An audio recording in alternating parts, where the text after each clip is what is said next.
I do want to say one thing first, and that is I found out that Ryan Reynolds is a massive piece of shit, and this is a movie that I used to like as a kid. You know, a lot of people didn't like this movie. I thought it was fine. I liked it. So it was something I've been wanting to rewatch and review for a long time now. He's not getting any money from this because it's a DVD that I've had for a long ass time. Didn't watch it on like streaming or anything. Um, it's just it's not great. It's not great. I do want to talk briefly about the controversies, and that's the fact that him and his wife chose to get married on a plantation of all things. So I don't plan to watch any future projects Ryan Reynolds is in, or watch any movies he's in. As you know, as long as I know that he's in it. Sometimes you watch a movie and 30 minutes in, there's an actor you don't like in it. And that is probably the only exception that I'll have. Another thing with Ryan Reynolds is I found out that he basically covered up the fact that a black woman had died on the set of the original Deadpool movie. And he's friends with Brad Pitt, so I always thought that was a bit weird. Brad Pitt had a little cameo in Deadpool 2 when Brad Pitt's a wife beating piece of shit. Um, but I'm already dragging on. Let's talk about the actual movie. Um, the movie starts off with this creature Parallax killing some lanterns, and then it also kills another lantern, but separately. Like it kills three lanterns and then goes and kills one other one. Abin Sur, I think is how you say his name, and he ends up being the lantern that gives Green Lantern his ring. And Sinestro's like really pissed about that because he doesn't think a human should have his ring. And Abin Sur was his mentor and his friend and all this. The Guardians are a bit iffy on, this and that. Fucking um Takiwati, I think is how you say his name, is in this movie, who fucking was in Free Guy and was the director of Thor 3 and Thor 4, better known as Thor Ragnarok and Thor Love and Thunder. I'm sure he's done other things, but those are the movies I've known him for. I was really surprised to see him here. He plays Hal Jordan's so called best friend. He does refer to himself as his best friend in one scene, but there just really isn't that much chemistry there. They seem more like maybe close coworkers, not best friends. Um, so yeah, that was a choice. Uh, he also his wife is in this movie, Blake Lively. Um, she's the most boring love interest I've ever seen in a movie. Just wow, she has nothing interesting to offer.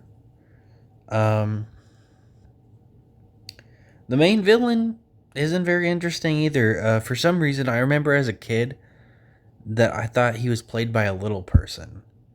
I don't know why, because the dude is fucking 5'11". He's no little by any means.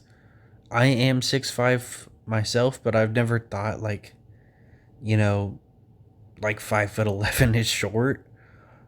And I shouldn't have been thinking of that when I was a fucking little kid. I don't know where I got the impression. Maybe because he's sitting down a lot of the movie?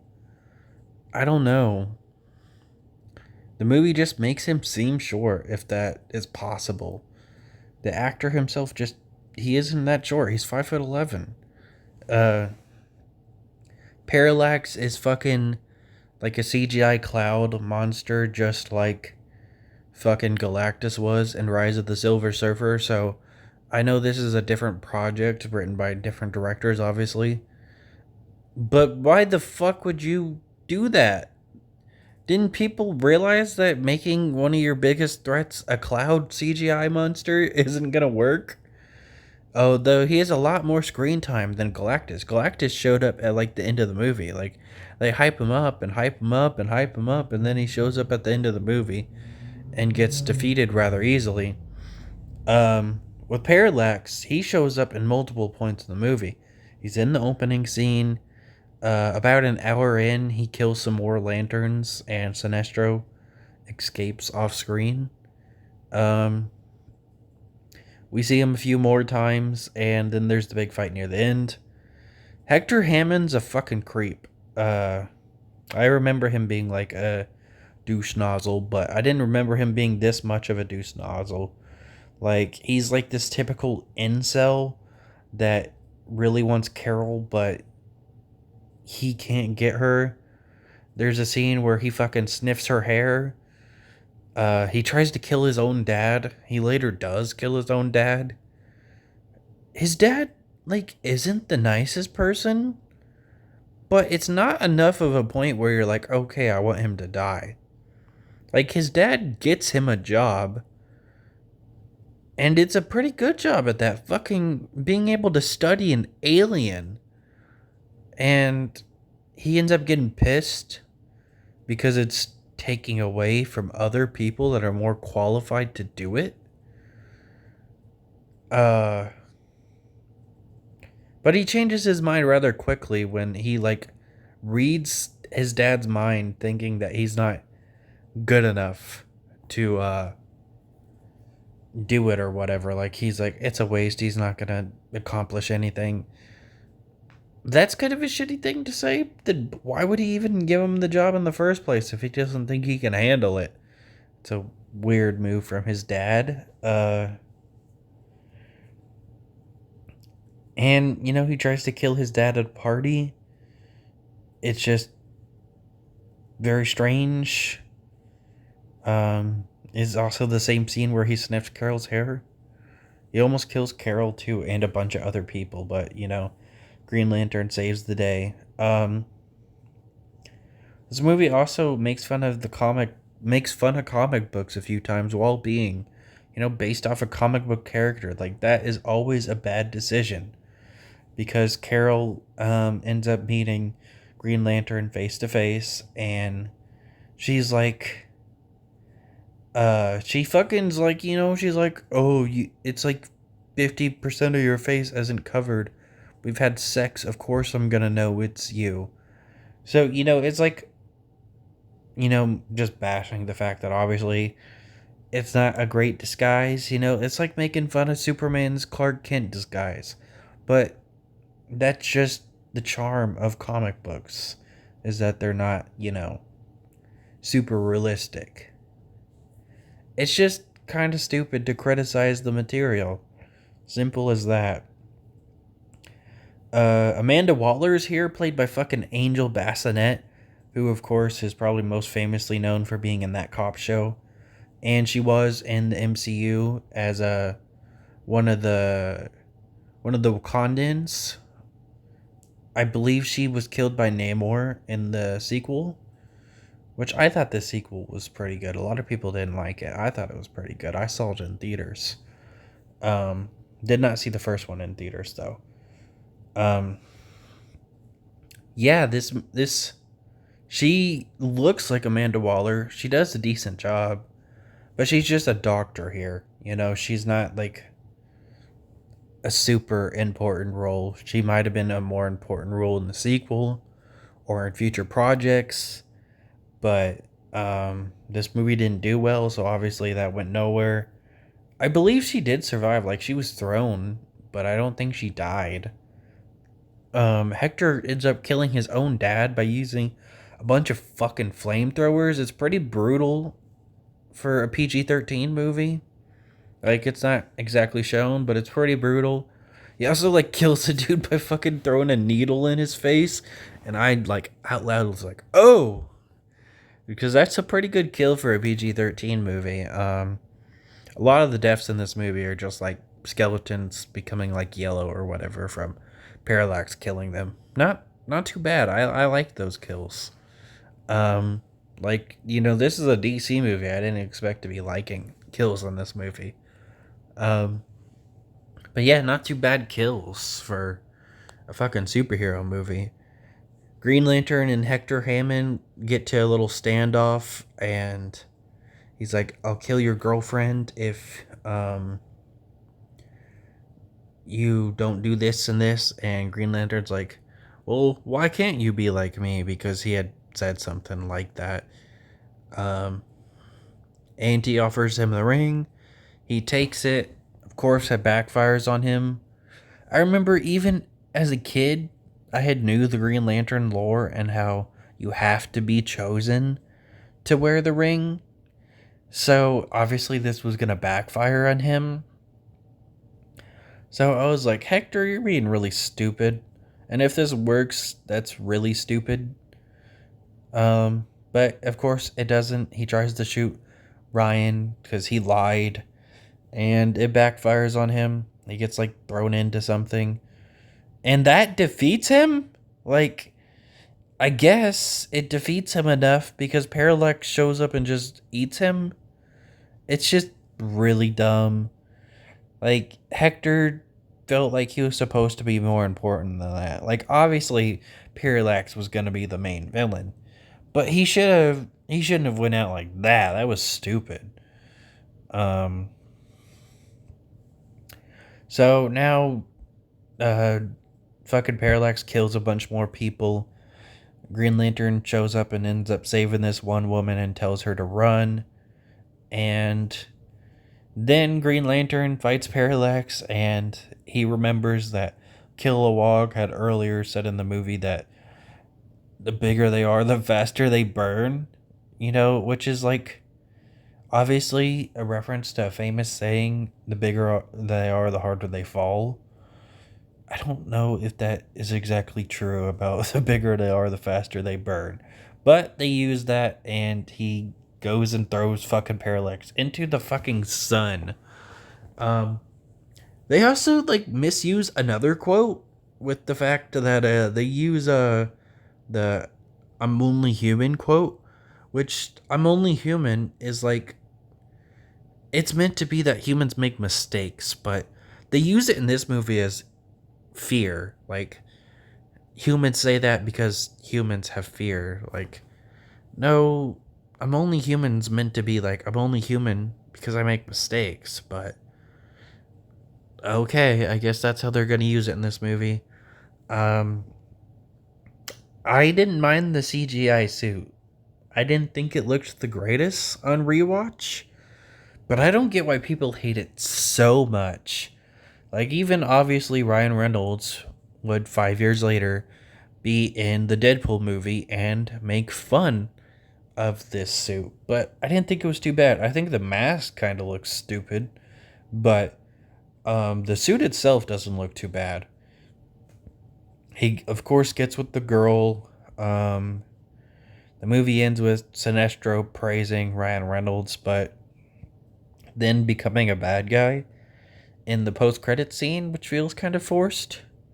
But regardless, I'm happy to see him in the yellow, especially since he didn't get to end up being the bad guy Sinestro. He got to play the good guy Sinestro. Just very unfortunate for him because he did a really good job as Sinestro. Uh, yeah, I didn't really care for this movie. It went by pretty fast. I can't say I was bored, but I can definitely see why people don't like it now. I remember my friend Landon used to make fun of me because I liked this movie. Back in like fucking freshman year of high school, I had mentioned I liked this movie. And he brought his copy of the fucking DVD that he had for some reason and just destroyed it to like make fun of me. Obviously, me and him aren't friends anymore. Because he was a bit of an asshole. And last I've heard, he hasn't really grown up. Um, but yeah, I don't like this movie anymore. Uh, because of one of the like the controversy with Ryan Reynolds and him being a racist piece of shit. Uh, and the fact that it just isn't very good. I think like the last 20 minutes is where it goes off the walls. Like, I think it's at least a somewhat comprehensible movie before that. And they give us like a little relationship with Ryan and his family, but his family is only in one scene. Um, so that was a bit strange. I remember them being a bigger part of the movie, especially the little kid. But no, the little kid's only in one scene. Um, and Ryan's gift is just giving him something that his dad gave him, which I do get, like, it's a sentimental value, but imagine showing up to, your family member's house late and then just going, hey, here's this. And it's fucking just something that they already owned and not something that they bought. Um, a lot of stuff is the thought that counts, but I don't know. That feels like a weird gift to me. I mean, he seemed excited about it.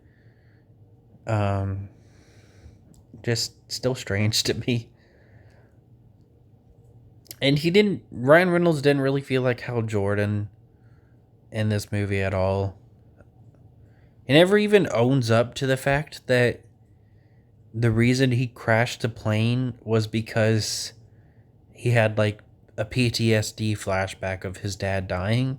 Like, he never owns up to that. Like, supposedly he grows as a person, but he never owns up to that, which is just very strange to me that he would never own up to that, because that was a big part of the movie.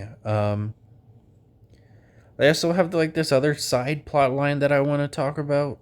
I've basically talked about everything I want to talk about, but you know, him crashing the plane apparently cost a bunch of people their jobs. Like, a bunch of people had to get fired because of that, and one of them was this guy Bob, and Bob tells him to watch his back. So about 10-15 minutes later, uh, Ryan, like, not movie time, but like an actual real life, uh, he goes to a bar with his love interest. They try to talk about why he crashed the plane. She's like, hey, I checked it. You were lying. There was nothing wrong with the plane. What happened? And he's like, thanks for the dance, and leave. She doesn't even follow him. I guess she wants to give him his space. Just, that kind of surprised me. I guess it's just for the reveal later where he tells her that he's Green Lantern, and the oh so funny joke of them making fun of comic books. Uh, it turns out that he's getting jumped by these three people, and one of them happens to be Bob, and the other people are other people that got fired. And they're like, you got us fired, and they punch him a few times. I guess they didn't plan to kill him. They just wanted to get aggravated assault charges on a dude that is still in a high value company. Not the brightest decision. And they don't even do that much to him. They, like, punch him a few times. And then they decide on their, like, own choices that they want to leave. They walk off. But he's like, hey! And then tries to punch him, and the fucking ring causes a big fist to hit all three of them. And that is the last we see of Bob and his two goons. I guess they were that important. And Ryan never shows regret for the fact that he had made these people lose their jobs either, which is just crazy to me. This movie is something else. Fuck Ryan Reynolds.